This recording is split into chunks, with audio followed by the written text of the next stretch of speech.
এখন থেকে আপনাকে কাউকে গিয়ে বলতে হবে না আমার ফেসটা দেখে দিন, আমার ফেসে কোনো সমস্যা আছে কিনা। কপিরাইটের কারণে আপনার মনিটাইজেশন হারাতে হবে না, কপিরাইটের কারণে আপনার মূল্যবান রিকমেন্ডেশন হারাতে হবে না, কারণ আপনার ভিডিওতে কোনো রকম কপিরাইট আছে কিনা ফেসবুক এখন 1 ঘন্টার মধ্যে আপনাকে জানিয়ে দিবে। সেই জন্য অবশ্যই আপনাকে একটা সেটিংস অন করতে হবে। কি সেটিংস অন করতে হবে সেটা আজকে বিস্তারিত আপনাদেরকে জানিয়ে দিব। তার আগে আপনাদেরকে একটা কথা বলে দিতে চাই, আপনারা সবাই ফেসবুক ইনফরমেশন মূলক এই ভিডিওগুলো আমার খুবই পছন্দ করছেন এবং আপনারা কমেন্টের মাধ্যমে সেটা আমাকে জানিয়ে যাচ্ছেন। বিষয়টা আমার খুবই ভালো লাগছে, যেহেতু আমার ভিডিওগুলো খুবই ইনফরমেটিভ, ফলস কোনো ইনফরমেশন আমি রাখি না। আমি শুধুমাত্র আপনাদেরকে সেই ইনফরমেশনটাই দেই যেটা আমি নিজে করে থাকি এবং যেটা আমি করে সুফল পেয়েছি। বলতে পারেন একেবারে আমার অভিজ্ঞতা থেকে আমি আপনাদেরকে ভিডিও বানিয়ে জানিয়ে দেওয়ার চেষ্টা করি। সেই ক্ষেত্রে আপনাদের কাছে একটা রিকোয়েস্ট আমার থাকবে, আপনারা অবশ্যই ভিডিও দেখার পাশাপাশি আমার ভিডিওটা একটা করে অন্তত শেয়ার করে দিবেন এবং খুব বেশি ভালো লাগলে লাইক কমেন্ট করে যাবেন, কারণ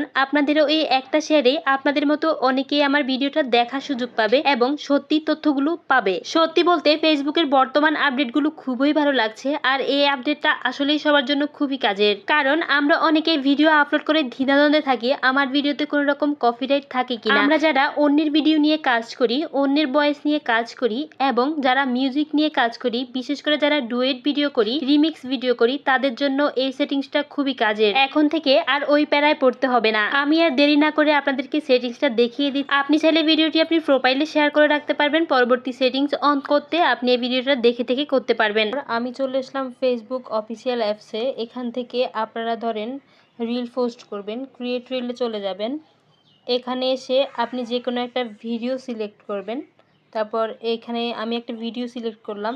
এখান থেকে আপনি ভিডিওতে টেক্সট লিখলে লিখবেন, না লিখলে তারপর নেক্সট দিবেন। নেক্সটের পর আপনারা এখানে একটা ডেসক্রিপশন লিখবেন, তারপর হচ্ছে হ্যাশট্যাগ আপনার মতো করে হ্যাশট্যাগ দিবেন। সবগুলা ফর্মালিটি কমপ্লিট হয়ে গেলে আপনারা চলে আসবেন এই যে নিচের দিকে। আগের নিচের দিকে আসা লাগতো না, এখন এখানে আসলে আপনি এখানে পেয়ে যাবেন কপিরাইট চেক। এই যে কপিরাইট চেক, আমি যেহেতু কপিরাইট চেক অপশানটা চালু করে রেখেছি সেহেতু আমার এখানে এটা এভাবে এনাবল থাকবে।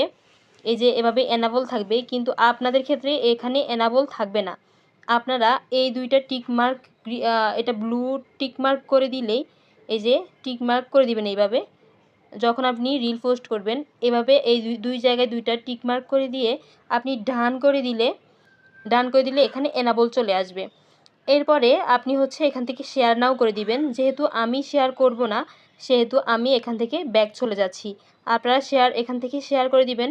তাহলে আপনার ভিডিওটি 1 ঘন্টা পরে, ঠিক 1 ঘন্টা পরে হচ্ছে এই যে তারা এখানে লিখে দিয়েছে, উপরে দেখেন, এই যে উপরে এইখানটাতে লিখে আছে যে 1 আওয়ার পরে তারা আপনার এই ভিডিওতে কোনো রকম কপিরাইট আছে কি না সেটা আপনাকে ডিটেক্ট করে দিবে। আর ওই ডিটেক্ট করা কপিরাইটটা আপনি পাবেন কোথায়, সেটা হচ্ছে আপনি চলে আসতে হবে আপনার প্রোফাইলে। এখানে এসে 3 ডটে আসবেন, 3 ডটে এসে পেজ স্ট্যাটাসে আসবেন। এখানে আসে যদি আপনার ভিডিওতে কোনো রকম কপিরাইট ইস্যু থাকে তাহলে আপনি রিকমেন্ডেশনে পাবেন, এখানে পাবেন। আপনার ভিডিওতে কোনো সমস্যা থাকলে এখানে পাবেন এবং 1 ঘন্টার মধ্যে এটা ডিলিট করার সুযোগ আপনি পাবেন। আর যদি 1 ঘন্টার মধ্যে আপনি ডিলিট করে না দেন তাহলে আপনার কিন্তু রিকমেন্ডেশন চলে যেতে পারে। আর আরেকটা জায়গা হচ্ছে এই যে এখান থেকে, এই যে সি ইনসাইটস অ্যান্ড অ্যাডস, এখান থেকে আপনি এই যে এখানে দেখতে পাবেন যদি এই যে এখানে গ্রিন টিক মার্ক আছে, we did not detect any content issue.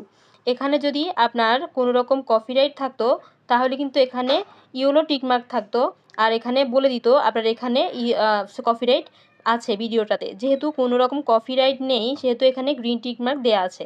এরকম দেখলে আপনি অবশ্যই পোস্টটি 1 ঘন্টার মধ্যে ডিলিট করে দিবেন। আপনাকে 1 ঘন্টা সময় দেওয়া হবে। এর মধ্যে ডিলিট না করে দিলে আপনার পেজে রিকমেন্ডেশন চলে যাবে, ইভেন মনিটাইজেশন থাকলে সেটাও চলে যেতে পারে। তো আশা করি বুঝেছেন। আল্লাহ হাফেজ, আসসালামু আলাইকুম।